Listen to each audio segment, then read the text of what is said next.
El joven planeta Tierra.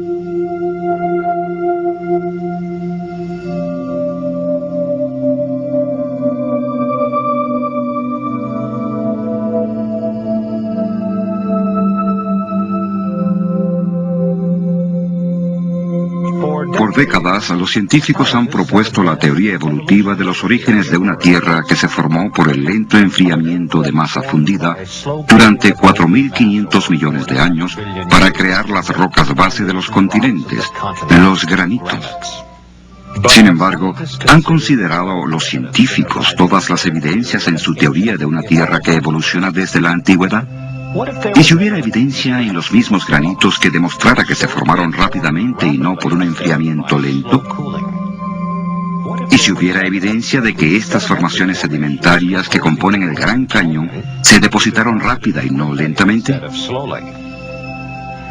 ¿Y si hubiera evidencia de que el mismo cañón fue tallado en un corto tiempo por rápidos procesos erosivos? ¿Y si hubiera evidencia que revelara que el carbón y el petróleo pueden formarse rápidamente y son recientes? ¿Y si hubiera evidencia de que los dinosaurios existieron no hace millones, sino unos pocos miles de años? ¿Y si se descubriera que las leyes naturales, el pegamento que mantiene unido al sistema evolutivo, no puede explicarlo todo en la historia de la Tierra? Nos veríamos obligados a considerar otro modelo de historia de nuestro planeta, uno que reconozca la posibilidad de que las tasas de cambios geológicos en el pasado fueron mucho más elevadas de las que observamos actualmente. En este escenario tomaría mucho menos tiempo para que ocurrieran diversos eventos geológicos. Entonces tendríamos todos los ingredientes para concluir que la Tierra es de hecho bastante joven. Pero ¿hay alguna evidencia científica que desafíe la visión evolutiva de una Tierra antigua y apoye la de una Tierra joven? El científico Robert Gentry la ha encontrado. Mientras trabaja en el Laboratorio Nacional de Oak Ridge en Tennessee, ha publicado evidencia que desafía el largo periodo de tiempo de la historia de la Tierra. En 1977, la Red de Comunicación de Investigaciones publicó un innovador informe sobre los resultados de los trabajos del Dr. Gentry, el cual describe sus implicaciones de la siguiente manera. Las actuales leyes físicas pueden no haber gobernado el pasado. Las rocas fundamentales de la corteza terrestre, en vez de enfriarse y solidificarse durante millones de años, se cristalizaron casi instantáneamente. Algunas formaciones geológicas que se pensó tenían 100 millones de años, en realidad solo tienen algunos miles de años. Al apoyar estas proposiciones, y cualquier investigador nos lo dirá, toda la estructura histórica de las ciencias naturales se desvanecería y quedarían pocas certezas. Hasta la fecha, estas posibilidades y otras igualmente desafiantes han sido sugeridas en una extraordinaria serie de documentos publicados durante hace algunos años en las principales revistas científicas del mundo, Nature, Science y Annual Review of Nuclear Science, entre otras. Red de Comunicación de Investigaciones, Informe Importante, 1977. Parte de la investigación del Dr. Gentry a la que se hace referencia en esta cita pertenece a su trabajo con madera carbonizada en lo que se conoce como la Meseta de Colorado, una extensa región geográfica que abarca parte de Colorado, Utah, Arizona y Nuevo México. Por medio de un microscopio y un equipo de laboratorio más avanzado, analiza estas muestras de madera carbonizada para varios tipos de radioactividad. Sus resultados nos ayudan a entender cuánto le toma al carbón formarse, la edad del carbón y la edad de la Tierra misma. Mina de Cypress Plateau, Price, Utah.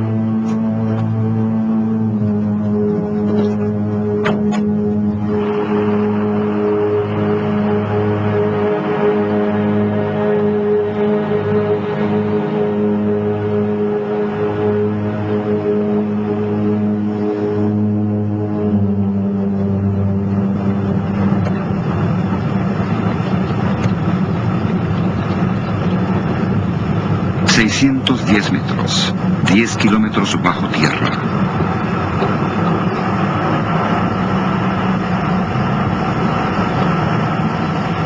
Carbón, uno de los recursos energéticos más vastos de la Tierra. Antes de poder responder la pregunta sobre la edad del carbón y el tiempo de su formación, necesitamos responder a la pregunta ¿de dónde viene? Aquí en esta mina de carbón en Price, Utah, tenemos la respuesta. Aquí tenemos un tronco, casi completamente convertido en carbón. Hay miles de troncos como este en esta y en otras minas del área de Price. Este hecho nos indica que, dadas las condiciones adecuadas de presión, temperatura, agua y tiempo, esta madera y otra vegetación se convertirán en carbón. La pregunta es, ¿cuánto tiempo se requirió para que esto pasara? Robert Gentry y su hijo, David, socio en el trabajo de su padre, exploran este tema juntos. Para responder a esta pregunta, necesitamos ver muestras de madera carbonizada de minas de uranio, en vez de la madera carbonizada de una de las minas de carbón de Price, en Utah. Esta muestra de madera carbonizada proviene de la mina de uranio La Sal, en Utah. Su supuesta edad geológica es de aproximadamente 140 millones de años. Esta muestra de madera carbonizada proviene de una mina de uranio del área de Temple Mountain, aquí en Utah. Su supuesta edad es también de 140 millones de años. Pero observen el parecido que tiene esta muestra con este otro trozo de madera. Son casi idénticos. Es interesante notar que este trozo de madera provino de un trozo fresco de madera como este, hace solo unas pocas semanas. Esta cercana similitud hace sugerir una importante pregunta. En realidad, ¿es verdad que este trozo de madera carbonizada de La Sal o este otro trozo del Temple Mountain, ambos en Utah, son 140 millones de años más antiguos que este trozo de madera que David y yo hace poco obtuvimos en nuestros experimentos? No exactamente. Encerrada en estas y otras muestras de madera carbonizada de las minas de uranio, se encuentra una evidencia extraordinaria que nos cuenta una historia diferente. Para verla es necesario que las muestras se coloquen en epoxi, un tipo de resina, y luego en unos portaobjetos de vidrio para su observación bajo el microscopio. Bajo el microscopio podemos ver decoloraciones producidas por partículas radioactivas expulsadas de diminutos centros. Algunos son circulares, otros elípticos, como puede verse en estas fotografías. Para formarse estos halos circulares y elípticos, necesitaron una secuencia especial de acontecimientos, en realidad tan especial que derriba completamente la idea de una edad antigua del carbón y apunta hacia su reciente formación, geológicamente hablando. ¿Qué tan reciente? En 1976 publiqué mis resultados sobre los estudios de estos troncos en la edición de Issue of Science del 15 de octubre de 1976. Esto es lo que decía ese informe. Estos extraordinarios valores, con referencia a estos porcentajes de uranio, admiten la posibilidad de que tanto la infiltración inicial del uranio como la carbonización posiblemente hayan ocurrido en los últimos miles de años. En otras palabras, estaba sugiriendo que el carbón se forma muy rápido, geológicamente hablando. Esta información se ha mantenido inalterada y no se ha refutado en la literatura científica desde que se publicó en 1976. Por lo tanto, tenemos derecho a sacar algunas conclusiones firmes sobre los datos.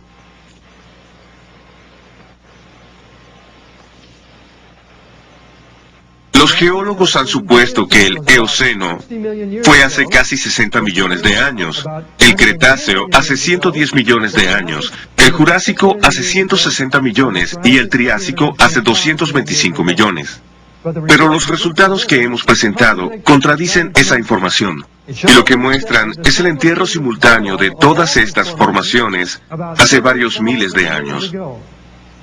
Estos resultados pertenecen al origen y a la edad del carbón, donde quiera que se encuentre. Bahía de Catherine Hill, Australia. No lejos de esta zona costera, cerca del punto de rocas planas, se encuentra un objeto de gran interés geológico, un antiguo árbol. Pueden verse los restos fosilizados de este árbol que se extienden sobre 3,5 metros de capas sedimentarias entre 2 vetas de carbón localizadas aquí. Hace años, cuando una compañía minera excavó las capas que cubrían el árbol, se podía ver que el pie del árbol se extendía hacia la parte más baja de la veta de carbón. Desde ese entonces, la parte inferior del árbol se ha separado. Incluso ahora, con su reducida longitud, el árbol se extiende a través de capas que, normalmente, los geólogos opinan que toman cientos de miles de años en acumularse. Pero estas capas no pudieron tardar tanto tiempo, ya que el árbol se hubiera podrido mucho antes de que los sedimentos hubieran tenido tiempo de acumularse a su alrededor. Más bien, este árbol es un testimonio mudo de su catastrófico entierro en al menos 2 secuencias de depósitos de ceniza volcánica. Como lo indica la evidencia, probablemente el árbol quedó enterrado en una serie de flujos de ceniza volcánica con muy poca separación entre uno y otro, similar, tal vez, al catastrófico entierro de miles de árboles en el monte St. Helens, en el estado de Washington. Pero si el carbón se formó rápidamente, esperamos ver lugares donde los geólogos han encontrado grandes dificultades para explicar su origen, por la lenta acumulación de vegetación. Así que veamos de cerca la evidencia de la formación del carbón, como ocurre en la espectacular cuenca del río Powder, en Wyoming y Montana. La mina abierta de la empresa AMAX en Eagle Butte, cerca de Gillette, Wyoming, revela las enormes reservas de carbón que son visibles por los métodos de explotación a cielo abierto utilizados aquí. La mina de Eagle Butte posee capas de carbono vetas con un espesor aproximado de 37 metros. Esta mina es parte de un área rica en carbón mucho más grande, conocida como la cuenca del río Powder. Esta gigantesca reserva de 26.000 kilómetros cuadrados, ubicada entre las Black Hills de Dakota del Sur al este y las montañas Big Horn al oeste, se extiende hacia el norte hacia el río Yellowstone en Montana y hacia el sur hasta Casper, Wyoming. La inmensidad de los depósitos de carbón de la cuenca del río Powder ha llamado la atención de geólogos durante décadas. Tal interés se documentó en la edición de mayo de 1993 de Earth Magazine. El artículo El carbón del río Powder, enigma geológico, dilema ambiental, incluía estas afirmaciones. Las vetas de carbón del río Powder son extraordinariamente gruesas y puras, libres de otro material. Por lo general, los sedimentos superfluos como la arcilla lavan un depósito antes de que las vetas de carbón puedan hacerse muy gruesas, pero el carbón del río Powder está contenido en inmensas franjas, algunas de más de 60 metros de espesor. Estas vetas se extienden por grandes distancias arriba y abajo de la cuenca. Tienen cientos de kilómetros de longitud y 80 kilómetros de ancho, dice James McClure, geólogo de la Universidad de Wyoming. No son pequeñas agrupaciones de 1 hectárea o 2, son algo inmenso. McClure, que estudió la cuenca por más de una década, dice que no hay otro lugar en el mundo que tenga tantas vetas de 15 metros o más de grosor. Pero la cuenca del río Powder no es solo un recurso económico. Para los geólogos también es un intrigante enigma científico. Los geólogos han estudiado la cuenca por más de un siglo, principalmente para responder a una difícil pregunta. ¿Cómo las vetas llegaron a ser tan enormes? O, para ser más precisos, ¿por qué las vetas no se diluyeron por los aflujos de arcilla y otras impurezas antes de hacerse más densas? Como escribe McClure, ¿cómo permanecieron las cosas en la Tierra lo suficientemente constantes para que se generaran 60 metros de carbón? Sin embargo, el origen de cualquier tipo de carbón requiere una precisa secuencia de acontecimientos. Si no se pasa por todos ellos, no habrá carbón, explica McClure. Y tener vetas de más de 60 metros de ancho, bajas en impurezas y bajas en sulfuro, es un logro extraordinario. McClure agrega, sería como vendarnos los ojos, dar unas vueltas y atinar en el blanco de una diana 100 veces seguidas. Pero si el carbón no se formó lentamente, ¿hay alguna evidencia de laboratorio que demuestre que se puede formar rápidamente? En esta demostración, Robert y David Gentry comienzan a responder esa pregunta. Anteriormente, tomamos un trozo de madera como este, lo introdujimos en este tubo de acero, agregamos un poco de agua y lo sellamos.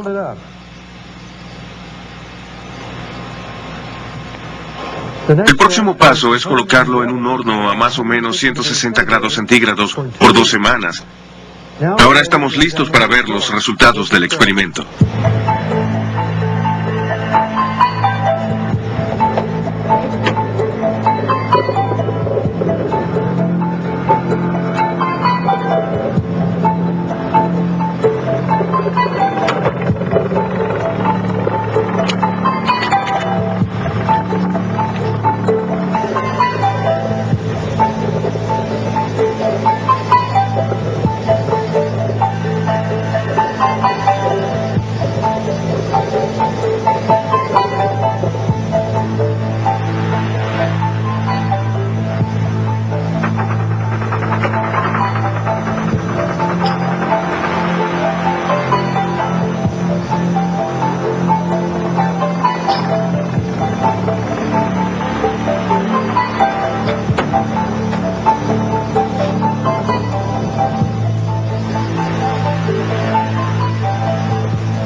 Como podemos observar, esta madera ahora es de color oscuro. También es más blanda. Una reacción química entre el vapor y la madera bajo presión ha hecho que ocurran estos cambios. Esta muestra aún no es carbón, pero claramente el proceso de carbonización ha comenzado. La pregunta es, ¿se obtendría carbón si este experimento o una variación de él se continuara por un periodo de tiempo más largo? Los científicos del Laboratorio Nacional de Argonne respondieron a esta pregunta en una serie de experimentos realizados en los años 80. Uno de los primeros informes sobre su trabajo apareció en la revista Chemical and Engineering News el 21 de noviembre de 1983. En la página 42 de este número se lee la siguiente cita. Químicos del Laboratorio Nacional de Argonne han tenido éxito en la creación de un tipo de carbón artificial a partir de materiales de aparición natural. El proceso es mucho menos difícil de lo que se pensaba en el pasado que era necesario, y proporciona algunas nuevas ideas sobre la estructura del carbón y cómo alterarla. Tiempo después de que aparecieron los informes publicados en la revista Geoquímica Orgánica, la revista científica inglesa de Ciencias Naturales informó sobre el éxito de sus experimentos. En la página 316 de la edición del 28 de marzo de 1985 se lee lo siguiente. A Winans y sus colegas del Laboratorio Nacional de Argonne les ha tomado menos de un año preparar un carbón sintético caracterizado meticulosamente. El material que produjeron es indistinguible del material real con todas las técnicas que se le han aplicado hasta ahora. Y su síntesis hace surgir muchas preguntas interesantes en la química orgánica. Para comprender sus resultados, notemos primero la estructura básica de la madera. Los dos componentes principales de la madera son celulosa y lignina. Básicamente, la lignina actúa como un agente aglutinante para las fibras de celulosa. Se llevaron a cabo diversas variaciones del experimento de Argonne, pero la fórmula exitosa fue la que combinó lignina y arcilla con calor, aproximadamente a 150 grados centígrados, en ausencia de oxígeno. Durante un periodo de cerca de 8 meses, se produjo carbón artificial.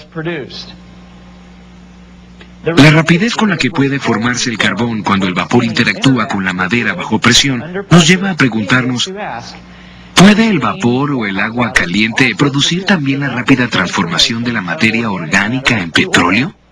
Un artículo titulado Agua en todas partes, publicado en la edición de Noticias Científicas del 20 de febrero de 1993, contesta esta pregunta. Investigadores de Exxon descubrieron que el agua desempeñó un papel fundamental en la formación del petróleo.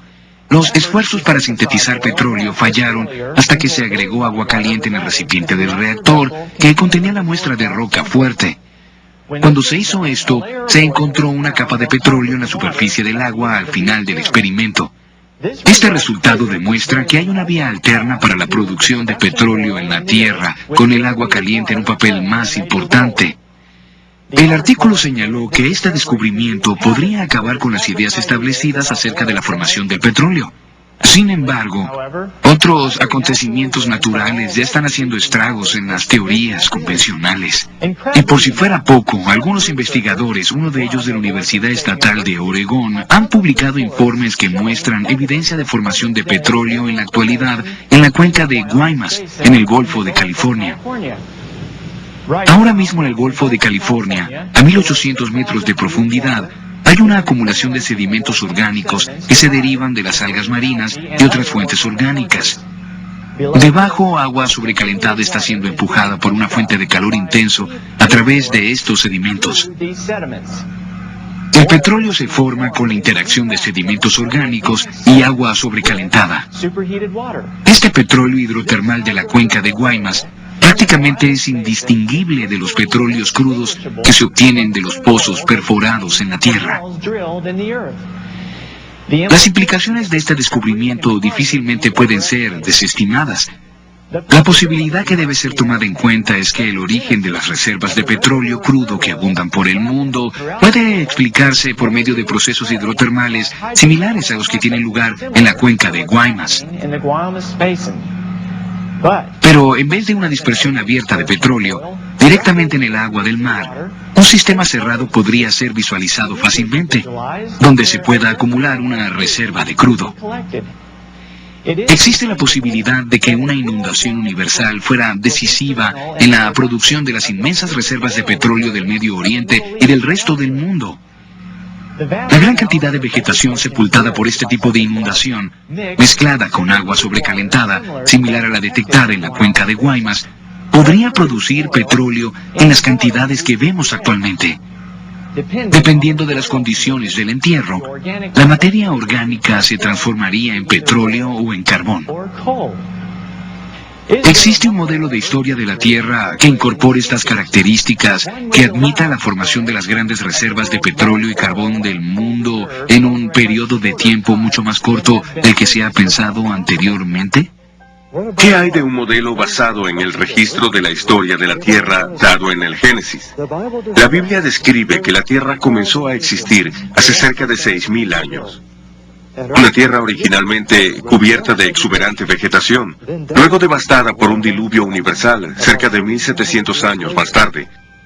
Esta escala temporal, desde luego que concuerda con todos los descubrimientos científicos que he realizado, y es un hecho que el agua una vez cubrió esta tierra.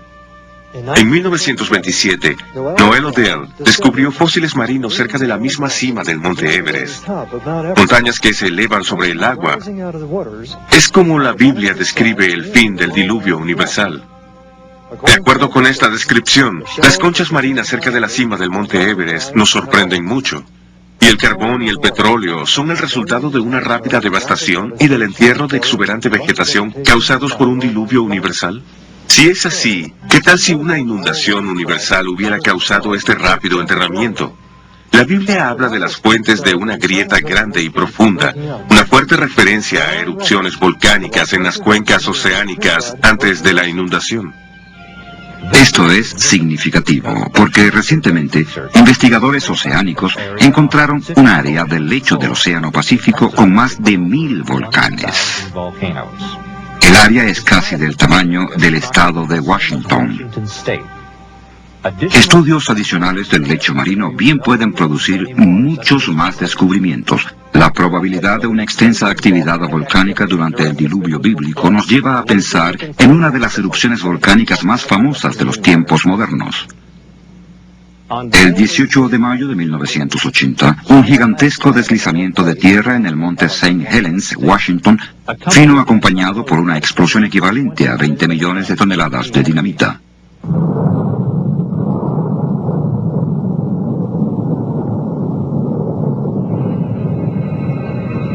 Esta explosión lateral de vapor sobrecalentado, ceniza volcánica y polvo arrasó con más de 390 kilómetros cuadrados de bosques, partiendo inmensos pinos como si fueran mondadientes. Los escombros del derrumbe se precipitaron al lago Spirit, causando una ola colosal que bañó un lado de la montaña adyacente a más de 240 metros sobre el nivel del agua antes de la erupción. Una capa promedio de 90 metros de nuevo sedimento que cayó al lago ha hecho que el nivel de su superficie sea ahora unos 75 metros más alto. Y un gran número de árboles derribados por la explosión cayeron al lago Spirit, arrastrados por la gigantesca ola. La catastrófica fuerza del agua para acumularse y sepultar extensas cantidades de vegetación puede observarse fácilmente aquí. La maraña de troncos flotantes en el lago Spirit solo tiene la mitad de su tamaño original, ya que el resto de los troncos se ha hundido hasta el fondo. Si el monte St. Helens hubiera hecho erupción debajo del agua, inmensas olas, cientos de veces más grandes que la del lago Spirit, habrían causado que el material expulsado fuera llevado a zonas más vastas antes de asentarse.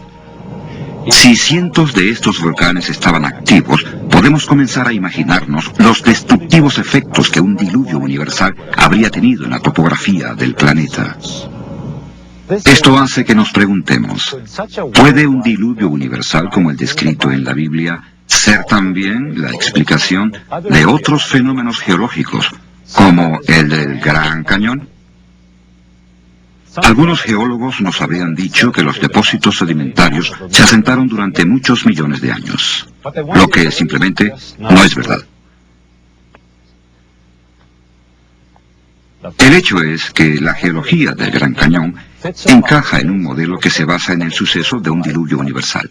En un intento por saber de dónde vinieron las aguas de la inundación, a dónde fueron después del aluvión y qué acontecimientos geológicos ocurrieron mientras duró, recurrimos al Dr. Walter Brown, antiguo jefe de los estudios de ciencia y tecnología en el Air War College y profesor titular de la Academia de la Fuerza Aérea de Estados Unidos.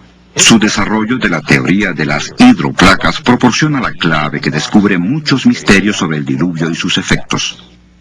En nuestro planeta podemos ver 17 aspectos muy extraños que hoy pueden explicarse sistemáticamente como resultado de un cataclismo, un diluvio universal cuyas aguas salieron expulsadas de cámaras subterráneas con una liberación de energía que excedía la explosión de 10.000 millones de bombas de hidrógeno. Esta explicación nos demuestra la rapidez con que se formaron las principales montañas. Explica los depósitos de carbón y petróleo, la rápida deriva continental, por qué los lechos oceánicos tienen enormes fosas y cientos de cañones y volcanes. Explica la formación de estratos divididos en capas y la mayoría de los registros fósiles, las llamadas edades de hielo y los principales cañones, especialmente el Gran Cañón. Quizás la Tierra antediluviana tenía un inmenso supercontinente que contenía exuberante vegetación, mares, ríos y montañas menores. De acuerdo con la teoría de las hidroplacas, la Tierra antediluviana tenía mucha agua subterránea, cerca de la mitad de la que hay en nuestros océanos actualmente. Esta agua estaba en cámaras interconectadas que formaban una concha esférica de unos 800 metros de grueso, quizás a 16 kilómetros por debajo de la superficie terrestre. El incremento de la presión en la cámara subterránea expandió la corteza como se expande un globo cuando aumenta la presión en su interior. La falla en la corteza comenzó con una fisura microscópica que aumentó en ambas direcciones a cerca de 5 kilómetros por segundo. La grieta, que siguió el camino de menor resistencia, rodeó el planeta en aproximadamente 2 horas. Cuando la grieta se desplaza por la Tierra, la corteza sobre ella se abrió como el rasgón de una tela muy estirada. El agua subterránea estaba bajo extrema presión, debido al peso de 16 kilómetros de roca presionando hacia abajo. A Así que el agua salió violentamente de la rotura. Los cálculos demuestran que estas fuentes de agua de la grieta que rodeaba el planeta salieron propulsadas de manera supersónica a más de 30 kilómetros hacia la atmósfera. La rociada de esa enorme fuente produjo lluvias torrenciales que la Tierra no había experimentado antes ni experimentado desde entonces. La Biblia afirma que todas las fuentes del gran estallido se abrieron en un día. Y describe estos eventos hace cerca de 4.500 años. Ahora podemos unirlos científicamente por orden de causa y efecto en la teoría de las hidroplacas. Las fuentes de la Gran Grieta y el vapor en expansión produjeron violentos vientos y parte del agua que salió expulsada por encima de la helada estratosfera se congeló en cristales de hielo sobreenfriados y se formaron inmensos depósitos de hielo que sepultaron, asfixiaron y congelaron instantáneamente a muchos animales. El agua a alta presión erosionó la roca en ambos lados de la grieta e incluso arrojó los contenidos calizos de muchos mares antediluvianos. Grandes cantidades de sedimentos de esta agua turbia se asentaron en todo el planeta. Estos sedimentos atraparon y sepultaron plantas y animales, lo que formó el registro fósil. La vegetación arrancada por la inundación se desplazó a regiones donde se acumuló y rápidamente se convirtió en carbón y petróleo por procesos que hoy en día podemos reproducir en el laboratorio. Los experimentos demostraron que cuando la erosión ensanchó la grieta, su grosor se hizo tan grande que la roca comprimida debajo de la cámara subterránea se levantó, dando origen a la dorsal media oceánica que envuelve a la Tierra como la costura de una pelota de béisbol. Las placas continentales, las hidroplacas, aún con agua lubricante debajo de ellas, se desplazaron hacia abajo, lejos de la emergente dorsal media atlántica. Después de que las inmensas placas continentales alcanzaron una velocidad de unos 70 kilómetros por hora, chocaron entre ellas, se comprimieron, se aplastaron, se condensaron y se doblaron. Las porciones de hidroplacas que se levantaron formaron montañas. Las que se combaron hacia abajo formaron fosas oceánicas. Por eso sus aspectos por lo general van paralelamente con los de las dorsales oceánicas de las que se alejaron. Las hidroplacas que se alejaban de las dorsales oceánicas abrieron cuencas oceánicas muy profundas, en las cuales se aislaron las aguas de inundación. Todas las cuencas continentales quedaron llenas de agua, lo que produjo muchos lagos postdiluvianos. Todo lago que se formó por la lluvia o por la desembocadura de agua en alturas mayores se derramó en el punto más bajo de su margen. Esto erosionó la pequeña abertura de su borde, permitiendo que fluyera mucha más agua a través de ella, lo que cortó más rápida y profundamente los sedimentos blandos depositados por la inundación. Este proceso se aceleró hasta que toda el agua de los lagos se vertió a través de una profunda abertura, formando un cañón. El más grande de todos fue el Gran Cañón. El norte y el este del Gran Cañón era un enorme lago que he identificado y nombrado Gran Lago. El vertido liberó más agua que los 5 grandes lagos juntos. El Gran Lago se derramó, erosionó su embalse a 30 kilómetros de Page, en Arizona, y formó de manera catastrófica el Gran Cañón, en cuestión de semanas. La rápida deposición de los depósitos por la acción de las mareas significa que hubo poco tiempo para que ocurriera la erosión entre capas sucesivas. Sobre la escala del largo período visualizado por la teoría evolutiva, debería haberse encontrado evidencia considerable de erosión y de relleno por formaciones geológicas sucesivas durante el clima que se esperaba por millones de años. Las capas geológicas del Gran Cañón son extraordinarias porque muestran poca o ninguna evidencia de erosión entre capas diferentes. En lugar de eso, vemos capas que tienen mucha más coherencia con la rápida deposición visualizada por el modelo de la gran inundación. La erosión no ocurrió hasta que todas las capas se habían depositado. ¿Qué tan rápidamente pudo ser erosionado el cañón? Los sedimentos depositados más recientemente aún no estarían completamente endurecidos, lo que crea la posibilidad de que la erosión del cañón pueda haber tenido lugar con mucha más facilidad que si estuviera convertido en roca, como lo ha supuesto la teoría evolutiva. Sin embargo, bajo las condiciones adecuadas, el agua puede cortar su paso a través de las rocas más duras, como el granito, en el fondo del Gran Cañón. Estas condiciones comprenden la llamada cavitación. La cavitación es el proceso de pulverización de la roca relacionado con flujos de agua mayores a 2.800 litros por segundo. Cuando el agua se separa por irregularidades en el canal del lecho de roca, se producen burbujas vacías que golpean como un martillo la superficie de la roca, convirtiéndola literalmente en polvo. Un moderno ejemplo de la rápida erosión del lecho de roca por cavitación es el embalse del Cañón Glen, en el río Colorado, más arriba del Gran Cañón. La excesiva nevada en la parte más alta de la cuenca del río Colorado a finales de la primavera de 1983 causó una escorrentía excesiva que se vertió en el lago Powell a un promedio de hasta 4.200 litros por segundo. Esta rápida afluencia amenazó con desbordar el embalse del cañón. Para controlar el flujo, la planta de energía trabajó a su capacidad máxima liberando 793.000 litros por segundo a través de las turbinas. Luego se abrieron las tuberías de desagüe para drenar otros 480.000 litros por segundo y aún así no era suficiente. La situación de emergencia requirió que los ingenieros se arriesgaran a dañar el túnel aliviadero. Y el 15 de junio el túnel de 12 metros de diámetro se abrió para drenar 368.000 litros por segundo adicionales, que luego llegarían a 480.000 por segundo. Luego, el 28 de junio, el flujo se incrementó a 906.000 litros por segundo.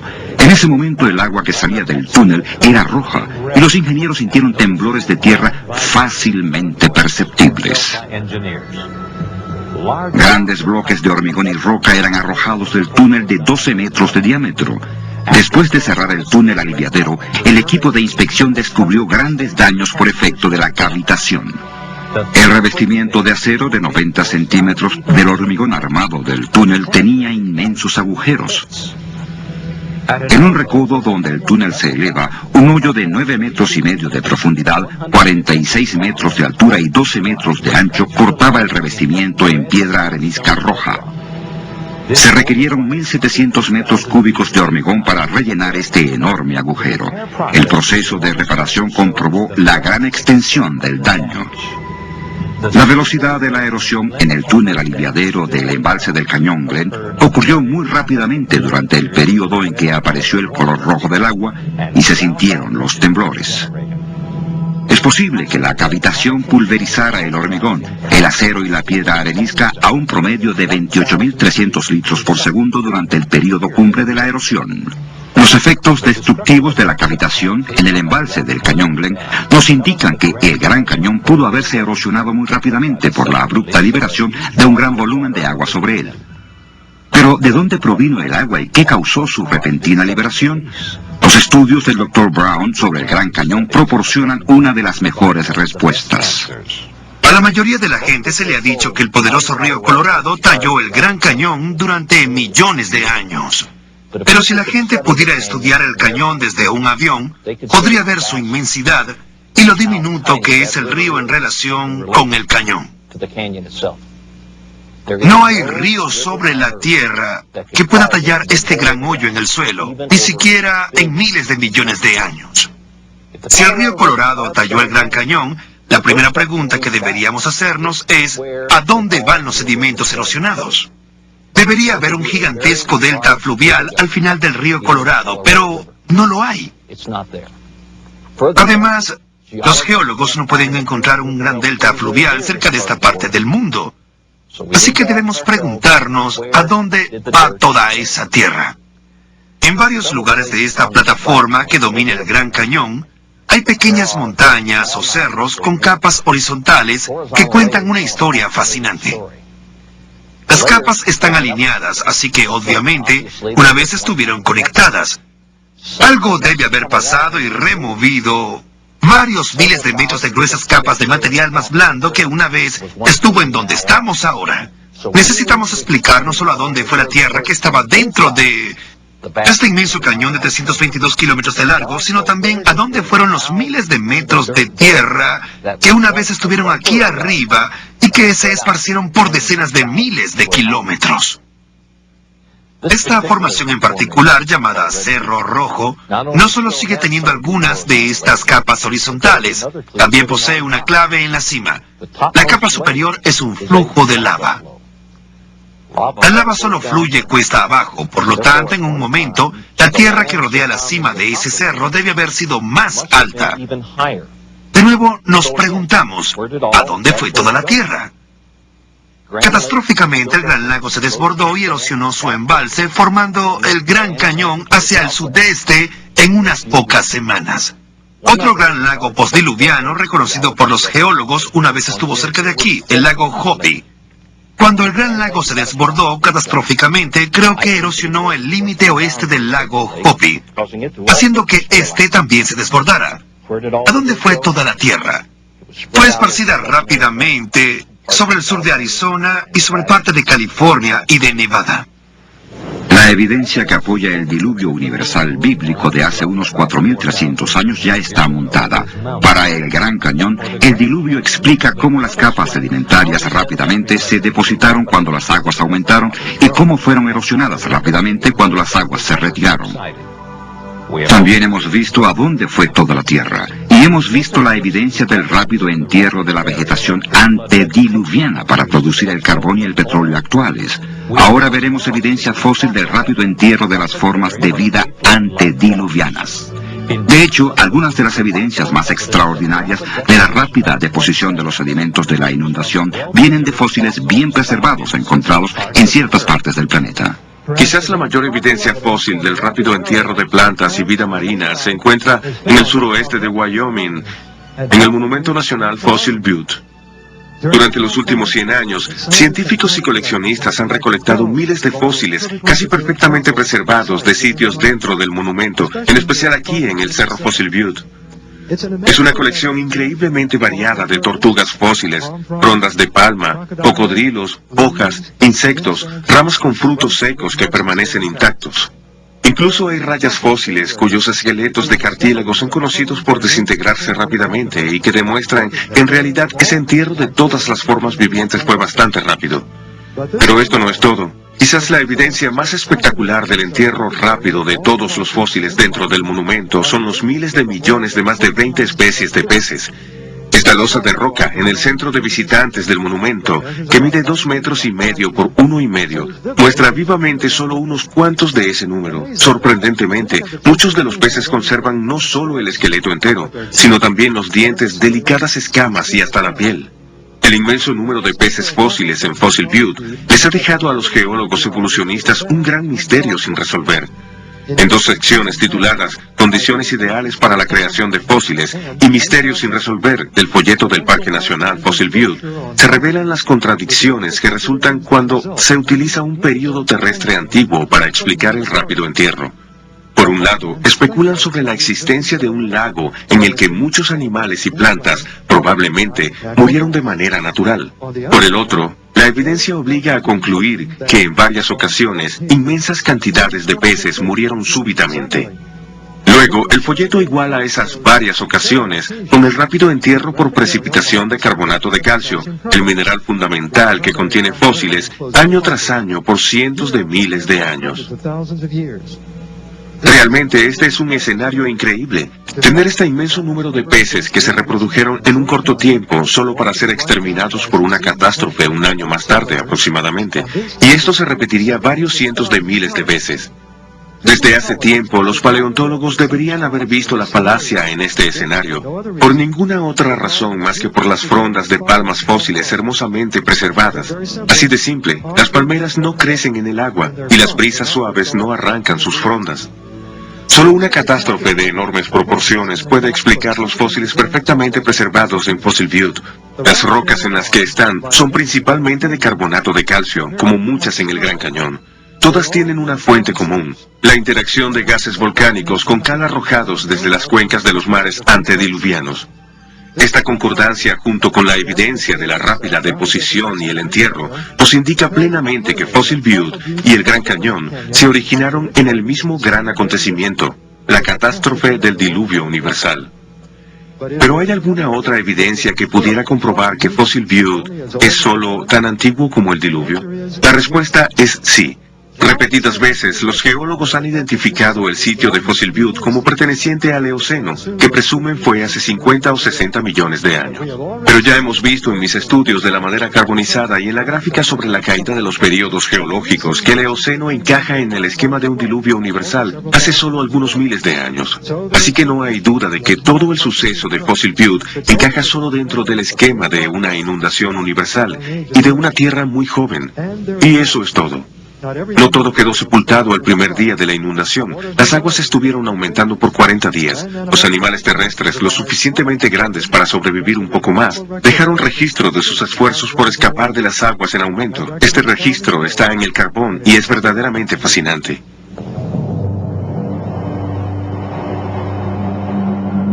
De vuelta a la mina de Cypress Plateau.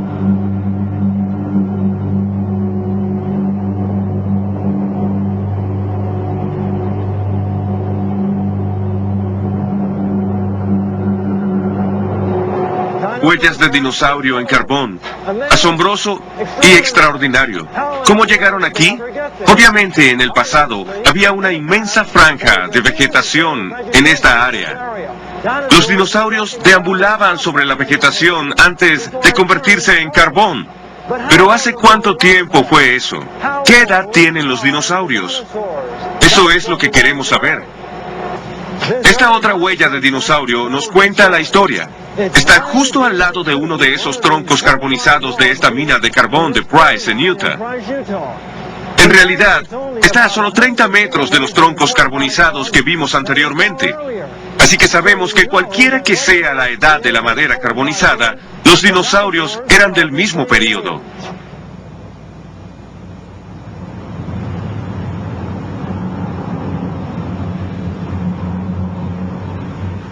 En la mina de carbón vimos 2 huellas de dinosaurio. ¿Eran las únicas 2 huellas de dinosaurio en las minas de carbón del este de Utah? No exactamente. Aquí en el Instituto del Museo Prehistórico del Este de Utah, miren lo que se ha sacado de esas minas de carbón. Miren todas estas huellas de dinosaurio, de diferentes tamaños. Algunas de dinosaurios carnívoros, otras de herbívoros. ¿Por qué estaban todas juntas? Para contestar esta pregunta, miremos el mapa del fósil de la mina Kenilworth. Dice que hay al menos 8 tipos de huellas diferentes en 100 metros de la superficie del techo de las minas. Aquí en el mismo mapa podemos ver las huellas y los troncos carbonizados. De acuerdo con el letrero, estos dinosaurios deambulaban por un pantano. El sentido común nos dice que eso no puede ser verdad. No hay pantanos en el mundo que preserven estas huellas. Todos estos dinosaurios estaban juntos por una razón. Estaban tratando de escapar de las aguas en aumento de la inundación universal. Estos gráficos ayudan a ilustrar cómo las huellas de los dinosaurios pudieron haberse formado en la época del diluvio y por qué persisten en el carbón. La tierra antediluviana estaba cubierta de vegetación, una escena de belleza por todos lados. Luego vino la inundación. La lluvia torrencial y las fuentes de la grieta grande y profunda causaron que la exuberante vegetación del planeta fuera barrida por las crecientes aguas. Esta vegetación se acumuló en grandes marañas y luego fue depositada por el flujo y reflujo de las olas de las mareas, producidas por actividad volcánica en los mares antediluvianos. Cada acción de las mareas dejaba su depósito de sedimento dentro o sobre la capa de vegetación. Los dinosaurios, por ser bastante pesados, pudieron sobrevivir a muchas de las primeras acciones de las mareas cuando buscaban escapar de las aguas de la inundación. Cuando el agua de las mareas retrocedía brevemente, los dinosaurios continuaban su búsqueda de suelo más elevado, dejando sus huellas en los sedimentos que acababan de ser depositados. En ocasiones, su gran peso hacía que sus huellas penetraran la capa sedimentaria dentro de la maraña de vegetación. Desde entonces, esa maraña de vegetación se ha convertido en carbón, y donde quiera que los dinosaurios dejaron sus huellas originales, seguiremos encontrando registros indelebles de sus huellas en el carbón. Monumento Nacional del Dinosaurio, Vernal, Utah.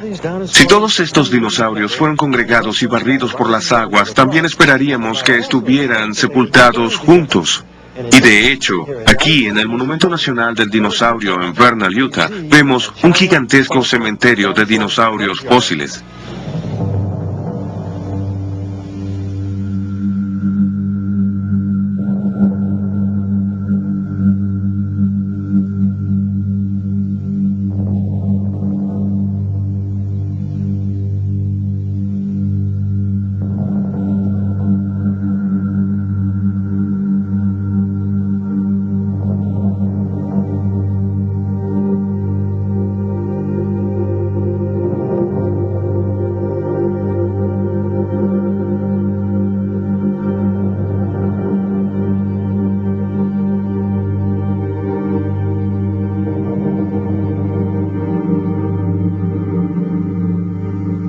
Ha llegado el momento de sacar algunas conclusiones sobre la edad de los dinosaurios y la edad del pez fósil encontrado en el Monumento Nacional de Fossil Butte. Aquí en el Monumento Nacional del Dinosaurio hay un letrero que dice que estos huesos de dinosaurio tienen 145 millones de años, el llamado periodo Jurásico, pero sabemos que en realidad eso no puede ser verdad.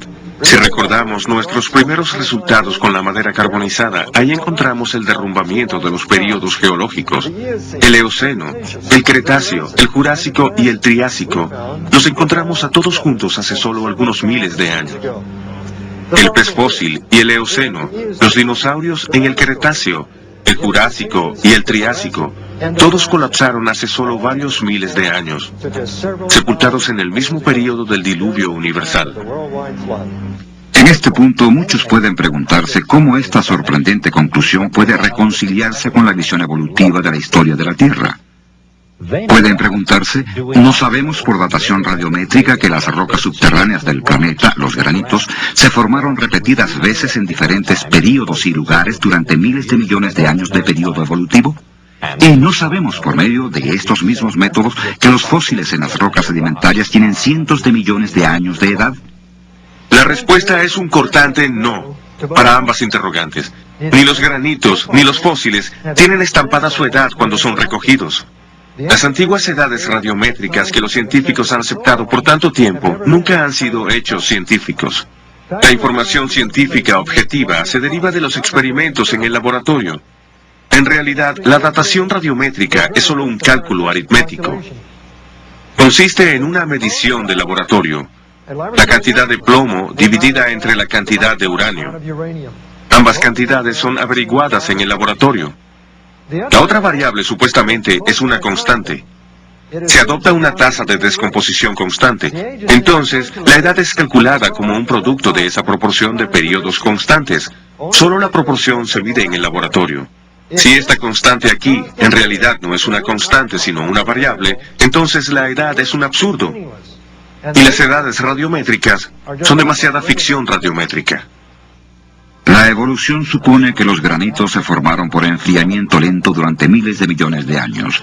El tiempo del enfriamiento, o presunta era, se obtiene con la medición de los actuales productos de descomposición radioactiva del granito, suponiendo que se acumularon solo por una lenta descomposición radioactiva constante. Ya que la evolución compara el período radioactivo con el período de enfriamiento, ninguna evidencia que demuestre que los granitos se formaron rápidamente muestra en esencia su creación simultánea. Por lo tanto, la premisa de la descomposición radioactiva constante y la inferencia de un gran periodo son inválidas. Y de hecho, hay evidencia científica para su creación simultánea. Dentro de los granitos se encuentran grabadas hermosas microesferas de color, producidas por la descomposición de cierto elemento radioactivo conocido por tener una existencia fugaz. Por medio de una simple analogía, las burbujas de Alka-Seltzer se pueden obtener solo por congelación rápida. Del mismo modo, el registro microscópico de la descomposición radioactiva fugaz de los granitos está ahí, solo porque estas rocas se crearon instantáneamente en forma sólida. Si estas rocas se hubieran formado por enfriamiento lento, como los evolucionistas afirman, los rastros de radioactividad deberían haber desaparecido sin dejar ningún registro visible. Este registro de creación instantánea se encuentra en los granitos de todo el mundo. Por otra parte, su existencia en granitos de edades radiométricas tremendamente diferentes demuestra que fueron creados en el mismo momento. Esto derrumba toda la base de los períodos geológicos. Los cientos de millones de años de enfriamiento que los geólogos han pensado necesarios para formar el monolito gigante, el Capitán, se reducen a solo unos cuantos minutos. ¿Cómo esta evidencia afecta a la edad de la Tierra? Significativamente, el peso de la evidencia científica nos ha conducido a la caída del período evolutivo. Hay una escala de tiempo de creación de un planeta joven. Las edades radiométricas de los granitos, que se extienden desde 80 millones a 4.000 millones de años, son inválidas. Estos granitos del Parque Yosemite, las rocas fundamentales del Gran Cañón, hasta los de Japón e India, y hasta los granitos de Europa, Rusia y Canadá, fueron producto de una creación simultánea. No hemos comprobado que la Tierra tiene 6.000 años de edad, pero hemos encontrado evidencia que corresponde con esa edad del planeta, y hemos demostrado que una edad de miles de millones de años es científicamente incorrecta. Hemos captado solo un breve vistazo de varias líneas de evidencia científica que señalan la verdad y exactitud de un registro bíblico sobre la creación reciente del planeta y el gran diluvio. A pesar de lo breve que ha sido nuestra visión, la conclusión ha resultado cierta. Los rastros radioactivos de la madera carbonizada reducen la escala de tiempo geológica de una vida en la Tierra de cientos de millones de años a solo miles. El suceso de un diluvio universal explica la rápida acumulación de vegetación responsable de las inmensas reservas de carbón y petróleo de la Tierra. La poca edad del carbón y su rápida formación en el laboratorio, así como el petróleo que actualmente se forma en la cuenca de Guaymas, en California, entran solo en una edad temprana del planeta, no en una antigua. Los dinosaurios, sus fósiles sepultados en inmensas fosas comunes y sus huellas en el carbón son un recuerdo mudo de los intentos inútiles de estas criaturas por escapar de las crecientes aguas del diluvio universal. El exceso de helio en los granitos profundos proporciona evidencia concreta de que las rocas de la corteza terrestre son jóvenes. Por consiguiente, rebate todo el concepto de una Tierra que evoluciona desde una época antigua. Y finalmente, las huellas digitales de la creación también encontradas en los granitos, las mismas rocas que la Biblia considera rocas bases del planeta, confirman que todas fueron producto de la misma creación. Este hecho invalida la suposición evolutiva, base de una descomposición radioactiva uniforme, y destruye toda la estructura de los períodos evolutivos. Por lo tanto, debemos concluir que la evolución de 4.500 millones de años del planeta no es más que ciencia ficción. Claramente, el sistema de creencias que corresponde con los hechos científicos que presentamos es el registro de la creación dado en el Génesis y repetido por Moisés en el Éxodo 20:11. En 6 días el Señor hizo el cielo y la tierra, el mar y todo cuanto hay en ellos, y descansó el 7º día.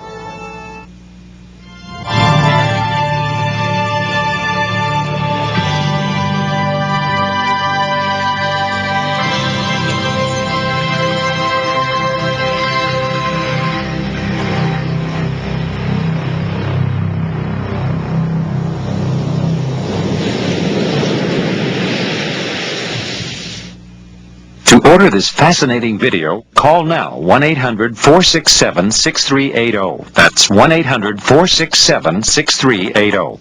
Or visit the website at www.halos.com to order by check or credit card. Again, that's www.halos.com.